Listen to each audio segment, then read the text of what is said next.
प्यारे दोस्तों अस्सलाम वालेकुम। मेरा नाम है ज़ुएब नागरा। आप देख रहे हैं मेरा चैनल TZ इलेक्ट्रिक। दोस्तों आज हम सोलर मैक्स के स्लोन के 1.5 किलोवाट की सेटिंग करने वाले हैं और इसके बारे में हम आपको बताने वाले हैं कि कौन सी सेटिंग किस मकसद के लिए इस्तेमाल होती है। तो प्यारे दोस्तों, सेटिंग करने से पहले मैं आपको ये बताता चलूँ कि हर सेटिंग का एक मेन मकसद होता है और हर सेटिंग का एक काम होता है। तो दोस्तों साथ साथ आपको ये भी बताता चलूँ कि सोलर की सेटिंग जो होती है वो इसके अंदर ऑटोमेटिक होती है, सिर्फ वापडा की सेटिंग हमने करनी होती है। तो सेटिंग पर जाने के लिए सबसे पहले हम ये डिस्प्ले को देखते हैं। ये डिस्प्ले पे देखें कि आपको सारा कुछ शो हो रहा होगा कि ये PVR है हमारा सोलर, यहाँ पे हमारा AC वापडा आएगा। इस टाइम लाइट नहीं है इसलिए वापडा शो नहीं कर रहा। उसके बाद यहाँ पे हमारी आउटपुट आएगी। आउटपुट ये 230 वोल्ट का है। अगर लोड की बात करें तो इस टाइम इसके ऊपर लोड नहीं है क्योंकि अभी इंस्टॉलेशन की है। थोड़ी सी बैटरी चार्ज हो जाए तो फिर हम लोड डाल देते हैं। तो प्यारे दोस्तों, सेटिंग के लिए सबसे पहले हम एंटर का ये बटन आपको नज़र आ रहा होगा, इसको प्रेस करेंगे और उसके बाद सेटिंग में आगे जाने के लिए, पीछे जाने के लिए डाउन एंड अप का बटन इस्तेमाल करेंगे और होम बटन पे आने के लिए ESC का बटन इस्तेमाल करेंगे। सबसे पहले दोस्तों हम एंटर के बटन को प्रेस करके रखेंगे तो हमारी सेटिंग्स ऑन हो जाएंगी। अब हम आपकी तरफ जाएंगे तो ये देखें सेटिंग को हमें ऊपर ले जाएगा, 56 तक हमारी सेटिंग है। अगर हम डाउन की तरफ जाएंगे तो सेटिंग नंबर 1 पे हमें ले जाएगा। सबसे पहली सेटिंग ये है, ये आपको ब्लिंक नज़र आ रहा होगा पहली सेटिंग का, लेकिन इस साइड पे हमने आने के लिए जो है ना एंटर का बटन प्रेस करेंगे तो ये इस साइड पे आ जाएगा। इसका मतलब है दोस्तों ये हमारी सोलर की सेटिंग है कि सबसे पहले ये हमारा सोलर इस्तेमाल करें या बैटरी इस्तेमाल करें या जो है वापडा इस्तेमाल करें। अप डाउन करेंगे तो सेटिंग चेंज हो जाएगी। यानी कि सबसे पहले SBU का मतलब है सबसे पहले ये सोलर इस्तेमाल करेगा, उसके बाद बैटरी इस्तेमाल करेगा और लास्ट पे जाके ये वापडा इस्तेमाल करेगा।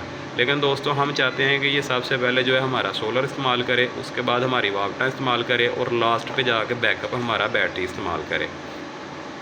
क्योंकि अक्सर औकात रात को लाइट चली जाती है, तो अगर हम बैटरी अपनी डे के टाइम ही ख़त्म कर लेंगे तो रात को ये क्या कहाँ से बैकअप हमें देगा। इसलिए पहली सेटिंग को आप SUB पे रखा करें। अब हम दोबारा एंटर का बटन प्रेस करेंगे तो ये ब्लिंक करना बंद कर देगा। ठीक है, तो ये देखें सोलर, यूटिलिटी, बैटरी सेटिंग हमारी सेव हो चुकी थी। तो अब हम 2 नंबर वाली सेटिंग पे जाते हैं। तो ये हमारे एम्पेयर है, हमारी सिंगल बैटरी है जो कि तो 200 वाली से हम जो है ना 10 पे तकसीम करेंगे। तो जितना आपका आंसर आएगा उतने एम्पेयर पे आपने रख लेना है। तो हम तो इसे दोस्तों ये देखें, इसे हम जो है ना 20 एम्पेयर पे रखेंगे। ठीक है, 20 एम्पेयर से हमारी जो बैटरी है ये यानी कि चार्ज करे। ठीक है, तो 2 नंबर सेटिंग ये होगी हमारी। 3 नंबर सेटिंग जो है हमारी ये इसी तरह रहेगी, सेव रहेगी। ठीक है, तो ये देखें एप्रल और UPS का मतलब होता है कि इसमें अगर आपने कोई UPS वगैरह घर का चलाते हैं या इन्वर्टर चलाते हैं, LCD चलाते हैं, आप चाहते हैं कि झटका वगैरह ना लगे, कुछ भी ख़राबी ना हो, वोल्टेज सेटिंग के लिए आपने वोल्टेज डिवाइस लगाई हुई है तो इस चीज़ की सेटिंग होती है। ठीक है, लेकिन हम इसे जो है ना APL पे रखेंगे, रेगुलर डिफ़ॉल्ट ही रहने देंगे। एंटर का बटन प्रेस करेंगे तो ये ब्लिंक करना बंद कर देता है। ये देखें। अब हम दोस्तों 4 नंबर वाली सेटिंग पे चले जाएंगे। ठीक है, तो ये भी हमारी जो सेटिंग है डिफ़ॉल्ट ही रहेगी। इसके बाद दोस्तों आगे आ जाएगी हमारी 5 नंबर सेटिंग। 5 नंबर सेटिंग के सामने आपको AGN लिखा नज़र आ रहा होगा। उसके अलावा हम इसको सेटिंग करेंगे तो ये ब्लिंक करना शुरू कर देगा। अप डाउन करेंगे तो AGN के आगे फ्लूटेड आ जाएगा।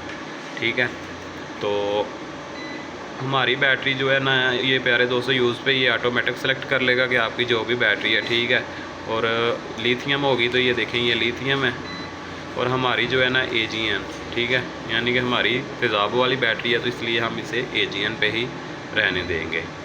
ठीक है, अब हम चलते हैं आगे वाली सेटिंग पे। 6 नंबर सेटिंग भी डिफ़ॉल्ट रहने देंगे। ठीक है, LFD होती है ये हमारी। तो 7 नंबर भी बाय डिफ़ॉल्ट ये यानी कि हमारी बैटरी कितनी डाउन जो है ग्रेविटी गिर जाए तो उसके बाद ये चार्ज करना शुरू कर दे। तो ये 11.5 पे सिलेक्ट है। उसके बाद ये पाकिस्तान में जो हर्ट्ज़ हमारे चलते हैं 50 हर्ट्ज़ ही चलते हैं। उसके बाद प्यारे दोस्तों ये जो वोल्ट है हमारे आउटपुट यानी कि 230 वोल्ट ही देगा। ठीक है, उसके बाद ये 30 एम्पेयर जो है ना 30 एम्पेयर तक हमारी बैटरी को जो है ना ये चार्ज करेगा। ठीक है, ये बाय डिफ़ॉल्ट रहने देंगे। 12 नंबर भी, 13 नंबर भी बाय डिफ़ॉल्ट रहना देंगे। 13.5 पे जाके ये जो है ना ट्रिप करा देगा। 14 वाले भी इसे ऑफ ही रहने देंगे बाय डिफ़ॉल्ट ही।